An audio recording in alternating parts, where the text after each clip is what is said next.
Hey guys, what's going on? I am the FreezingCanadian, and today I have a gameplay of Conquest Domination on Danya Fortress with the F2K Assault Kit. So today I want to talk to you guys about is close quarters worth your money? Now what I mean by that is, should all the people who are non-premium, who will be receiving the DLC either June 19th for the PlayStation 3 or June 26th for the Xbox and PC if you're not premium, should you purchase this DLC? Is it worth your $15, or should you save it for maybe Armored Kill, Aftermath, or Endgame? So let's just hop in right here.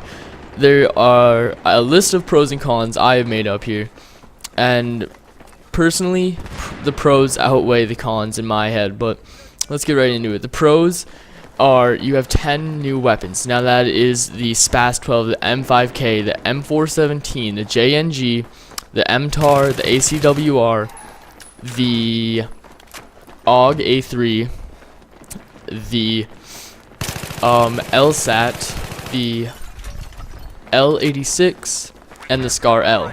Those are 10 new weapons that are great. I guess depending on situations, but it's great because you have 10 new weapons to mess around with. You have 10 new weapons to get 5 service stars on, proficiency on.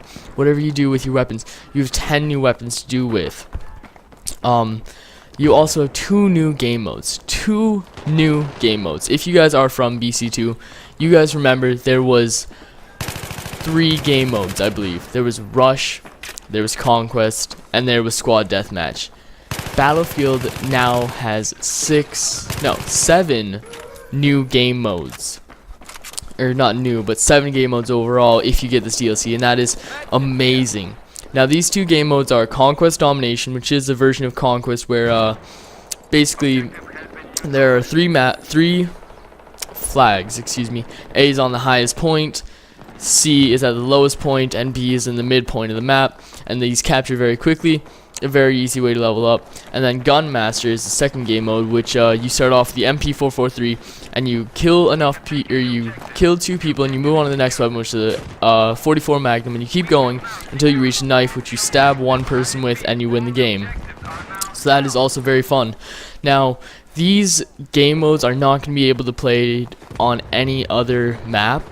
So the 4 maps that you will be able to play this on is Danya Fortress, Zeba Tower, Operation 925, and Scrap Metal.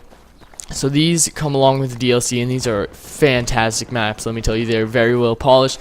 The destruction, which is my next point, the destruction is amazing. You can shoot through almost anything, and it's just beautiful and gorgeous. Hundreds of flanking routes, and easy to get behind the enemy, take them out and capture your flag, or get your next kill to move on to the next weapon in Gunmaster. So like I said, high destruction. This is more than back to Karkin. This is maybe on a level of BC2. You can almost destroy anything in these maps. You can shoot through chairs, walls, cubicles, I guess, on Operation 925. You can take out an enemy through almost any barrier, I guess you would say, in these maps, and that's amazing. Now the cons of my idea are, if you are going to play Battlefield for a long time, if you're going to get this, the next DLC comes out in September, but if you are already starting to play another game, maybe you're waning away from Battlefield, you no longer find it fun, I would not suggest getting this DLC, because it would personally, in my mind, be a waste of money for you to get it if you were only going to play it a few times. This DLC does add a lot of hours, but it does not grip you like maybe a DLC for an RPG game would, or anything like that. It does not have your attention or your hold that long. And the other thing is, for all of you tank and air vehicle and any other pilots or drivers, unfortunately there are no vehicles on these maps. You will not be able to wreck in a tank or chopper, or shut down their spawn with a I don't know, I guess a frog foot, I guess. But you can only do infantry on infantry combat. Now another thing that may deter you is there is a lot of explosive spam on these maps, because you do have to realize these are very close range maps. So explosives do take present sometimes, such as the RPG, the SMAW, the 320, the GP30, and etc., and C4 on Conquest Domination.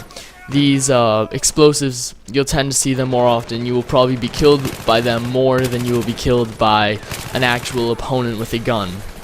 So unfortunately that is one thing, but that is really my only pros and cons, and I don't want the explosive part to deter you really, because that is going to happen on any map. That did happen in Karkin when they had a assignment where you needed so many kills with the SMAW or an RPG or a Stinger, etc.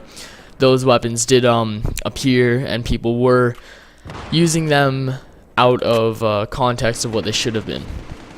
So now my main idea on this is that I think you should get it. I personally believe that if you are going to stick with Battlefield for at least till September or the fall, you will have a great time with this expansion. You will have a lot of fun. You will have new weapons, game modes, and maps. So it is very fun. But if you are going to be dropping Battlefield soon, I would not suggest getting it, just because of I don't know, your price, and you'll probably your money would have been better spent elsewhere. So that's my personal idea. I suggest it to those who stick with Battlefield. If you are going to move on to another game soon, I would not suggest getting it. But that's my ideas on it. Thank you for watching. Remember to comment, like, and subscribe. Peace.